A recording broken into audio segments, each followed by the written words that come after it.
Hi, my name's Barry Benjamin. And I'm Todd V. And this is Sustainable Life. Todd, the first place we're going to go to is called the GreenDream classroom, and that's at Beechwood High School. And we're going to go there right now. Very cool. Let's go check it out. Our goal with the Ultimate Green Classroom is to show every possible thing that you could do. It's very exciting what's happening in school reform.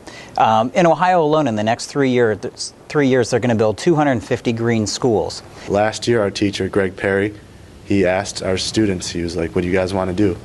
And the kids thought rather than, selling a bag or something that wouldn't really do anything, it would just someone would get it in their closet and never see it again.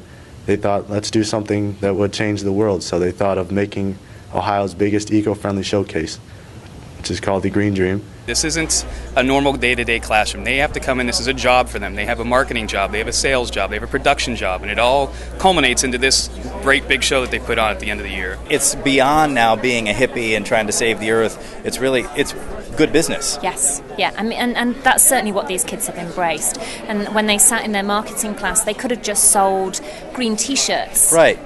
But they actually decided that they wanted to make a difference. And I hope people catch on around the country and different schools do this. So eventually more and more companies will become better known and just to show it's easy to go green. GreenDream came to us this year to get involved in the showcase, and we just thought it was a really great initiative. We got to see the classroom, and they've just made everything environmentally preferable, and so we thought it was a great opportunity to help educate consumers just about simple ways that they can make their homes or classrooms more environmentally preferable and save some energy. So with our GE Energy Smart CFL bulbs, you can save up to 75% on energy, and they'll last 10 times longer compared to standard incandescent bulbs. What we're going to do is for every Energy Star pledge that's taken through the GE Lighting website or through our new website, it's GE Project Plant a Bulb, we're going to plant a flower bulb somewhere in the Midwest. So, we're just trying to sort of focus on beautifying the earth, sure.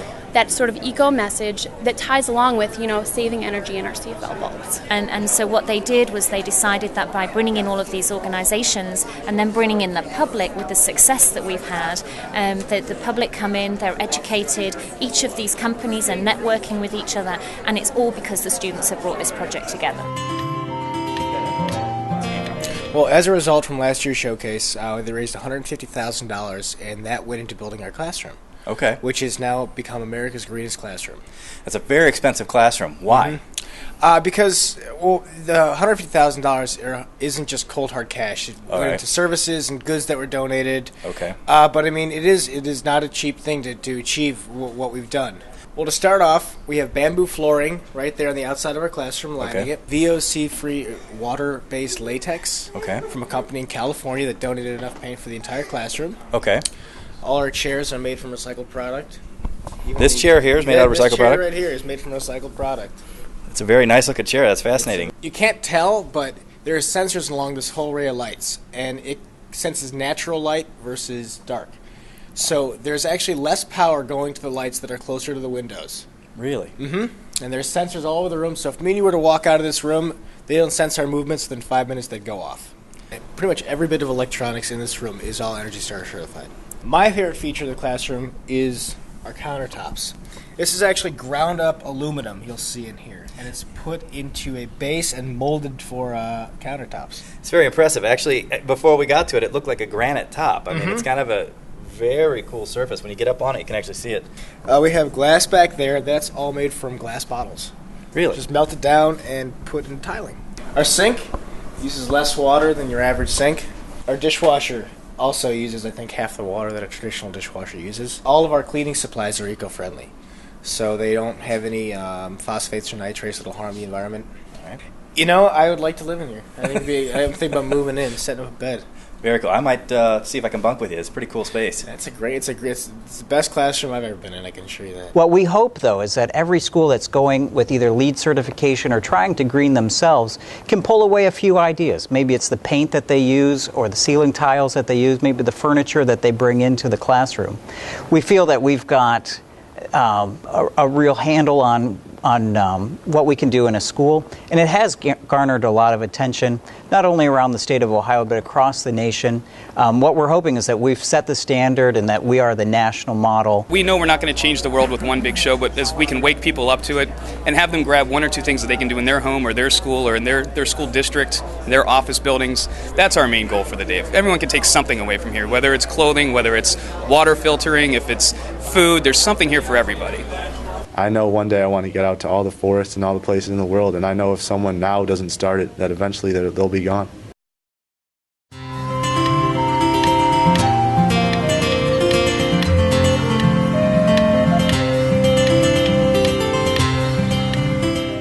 Welcome to Pro Con. On this segment of the show, we actually talk about that piece we just watched and discuss the varying points and I guess the pluses and minuses of what we just talked about. Very good. I'll be a gentleman, sir. Would you go first on the pro side on the Sustainable Life segment we just saw over at Beechwood High? I think that it's awesome to see those kids get involved. And beyond that, they've reached out to other high schools, so they're getting more and more people involved, even on a national level. So to create that awareness at such an early age is a pretty awesome thing to see today. I would agree. And of course, it's nice to see young people invested emotionally with their time, using their noggin. And that I really liked. I would say that my qualm with a lot of what I see on sustainability in general, I'm not sure that if somebody signs a pledge for a company that retails products and then plants some flowers somewhere in the United States, that makes any difference. Now, I guess it all gets down to, will these sustainable ideas really prove over the next decade to be legitimate? Or will 80% of them end up falling by the wayside because they really didn't see application that made a difference? I think 80% is too big of a number. Yes, there's some that's experimental right now, but it doesn't necessarily mean that the whole idea is, you don't throw the baby out with the bathwater. Maybe they're just getting started with something that they will improve. So I think that the ideas and the concepts, 80% would stay.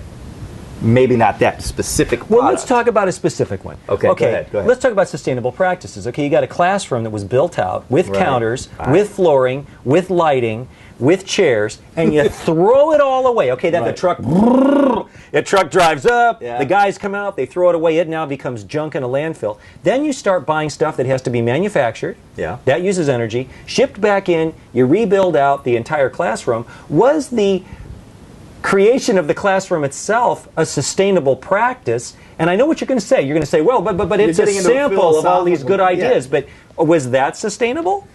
That particular act may or may not. I don't know what the state of the classroom was before they made this renovation. Maybe it needed renovated. It looked like the other classrooms, classrooms. But the fact of the matter is, it is an educational platform. It is something. I don't think they're expected to do that throughout the whole school. That's my point. A lot of the sustainable stuff, it's a statement. The public gets this idea of a statement, but when you really take a look at the practice itself, is it really helping the environment? My guess is it isn't as easy as it looks. The building new, I think, is what they're teaching there. As you're putting something in new, think about, do I have to use this thing, or could I use this new product that will actually produce a sustainable structure? So, yes, tearing out, gutting, and refilling, that's tough. But the fact of the matter is creating awareness, because those kids are going to buy houses in the next 5 to 10 years. Okay, it's been Pro Con. Thanks.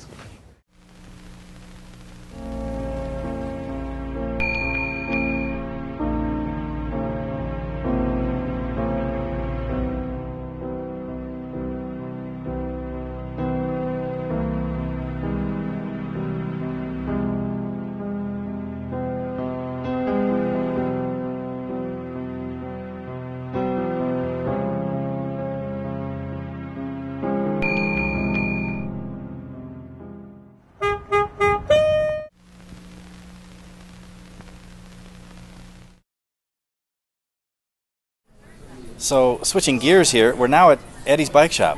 What's the plan here? Eddie's Bike Shop is about enjoying life and being sustainable. Cool, let's check out Eddie's Bike Shop. All right, let's go. I bought Eddie's Bike Shop from my father in 1982. I started working here when I got out of high school. And Eddie's Bike Shop originally started with my father in 1940.